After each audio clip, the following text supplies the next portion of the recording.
And I now give the floor to the representative of the Russian Federation. Thank you. Thank you, Madam President. We would like to express our gratitude to the United Nations Secretary General Antonio Guterres for presenting his view on implementing the Women, Peace and Security agenda. We listened very carefully to the statements of our guests, the USG, the Executive Director of UN Women, Ms. Bajos, the Special Envoy of the African Union, Ms. Diop, and also Ms. Umenza Velasco. Today's discussion reiterates the pertinence of the UN Security Council Resolution 1325 that was adopted more than 20 years ago. An important challenge for the Security Council in terms of implementing this document is to ensure the fully fledged and effective participation of women in peace processes and in efforts to prevent and resolve conflicts.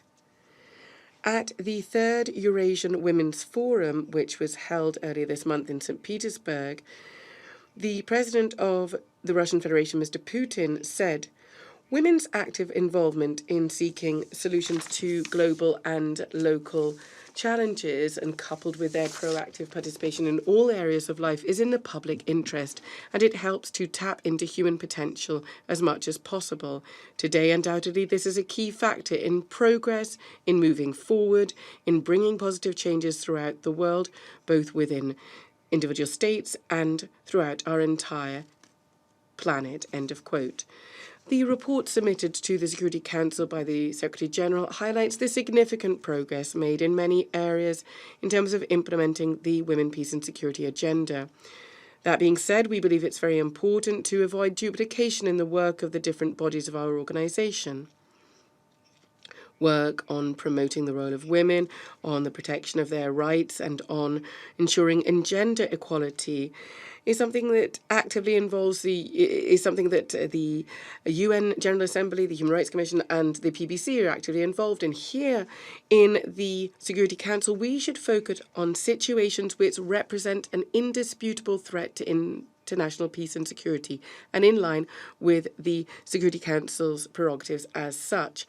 Often during this discussion, Madam President, the importance of developing regional and national strategies and plans has been highlighted, as has the establishment of national structures to implement the Women, Peace and Security agenda. We are convinced that these measures should be adopted only when there is an objective need, stemming from the presence of an armed conflict or post-conflict settlement situation. A routine increase in bureaucratic structures in the absence of an actual conflict or a situation vulnerable to conflict can hardly be justified. Any measures must be nuanced. There should be no cut and paste here. The most important thing is the result and not the appearance of doing work.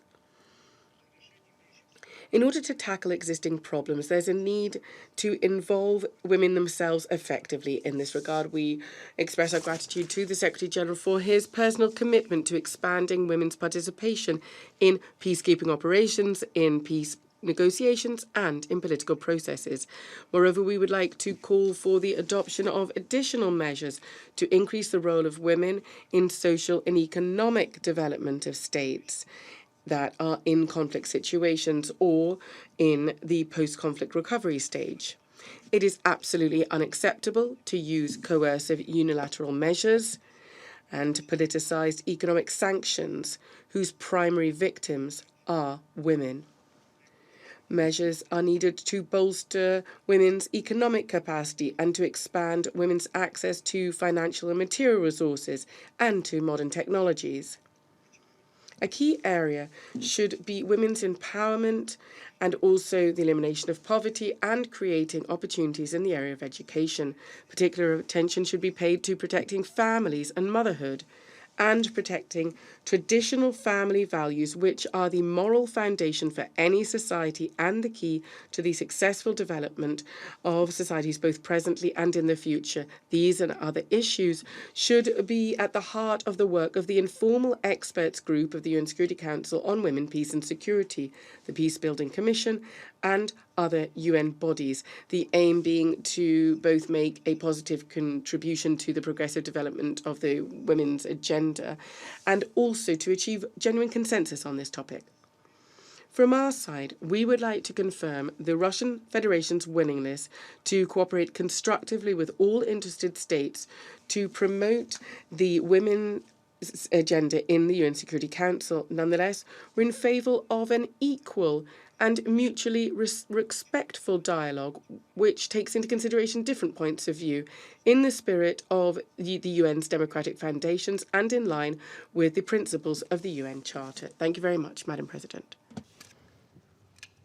I thank the representative of the Russian Foundation